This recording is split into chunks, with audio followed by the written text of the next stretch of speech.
For 50 years, that was Gwen Stacy's whole story. She was a chapter in someone else's book. Now, she's the one writing the story. This is the story of how Marvel's most famous forgotten girlfriend became the hero who would save the entire multiverse. A memory on a bridge. The girl who had to die so the hero could live. For half a century, Gwen Stacy was a ghost. A tragic footnote whose only job was to haunt a hero. And here, Gwen went from a fan favorite to the emotional core of the entire multiverse. But now it's a living painting, a watercolored dreamscape where the colors literally bleed and drip with whatever she's feeling. Her main conflict isn't with some supervillain. It's with her dad. He's the one person she wants to be honest with, but she's terrified he'll reject her. The scene where she finally takes off the mask and reveals her identity, it's about how she chose to live across every single universe. She's the ghost who learned how to fly. To him is one of the most powerful moments in the entire series. It's a raw, painful plea to just be seen and accepted for who she really is.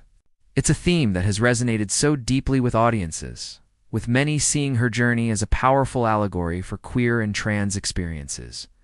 The art style of her universe is completely tied to her sense of isolation and turmoil. In the first film, she's a loner, hardened by her past, who bluntly says, "I don't do friends anymore." But by the end of Across the Spider-Verse, she's defying her mentors and breaking all the rules. A plot device designed to make a male hero more interesting. But given a new universe and a new story, she finally got the chance to define herself. She took the grief that was supposed to bury her and turned it into strength. She went from being a passive victim to an active, complex, and absolutely essential hero for the entire multiverse.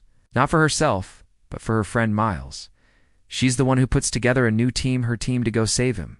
She went from a ghost running from her past into a leader fighting to build a new future.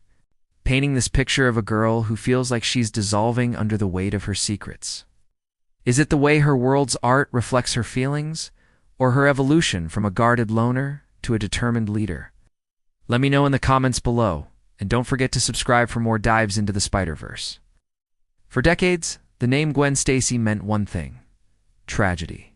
Introduced back in the 1960s, she was Peter Parker's first real love. Her most defining moment was, famously, her death, when the Green Goblin dropped her from that bridge. Her end was just used to give Spider-Man a new layer of pain, another reason to fight, fueled by loss. This made her a textbook example of the woman in a refrigerator, a female character. He died tragically after a desperate attempt to get powers just like hers, and Gwen was blamed for it. She was branded a fugitive and hunted by the police, who were led by her own father, Captain George Stacy. This single twist didn't just give her a mask, it gave her agency. She was no longer a passive victim in a man's story. She was a hero defined by her own choices, her own guilt, and her own fight to be redeemed.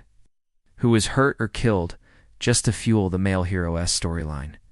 She was defined completely by her relationship with a man and the brutal way it ended. The bit Gwen Stacy. Created by Jason Latour and Robbie Rodriguez, this new Gwen wasn't a side character, she was the star. As Spider-Woman, or Spider-Gwen, as fans immediately called her. She was a drummer in a rock band with her own powers, her own incredible style, and her own tragedy. Her legacy wasn't even hers. It belonged to Peter Parker's grief. But what if her story didn't end there? What if, in another universe, that was just the beginning? Then, in 2014, we got a glimpse into a new reality. Earth 65. In this world. The radioactive spider didn't bite Peter Parker, because in her universe, it was her best friend, Peter Parker, who died. This reinvention was so powerful it broke out of the comics and right into the mainstream with the Spider-Verse films. Think about her world in Across the Spider-Verse. And that weight is the real heart of her story. This journey completely transforms her.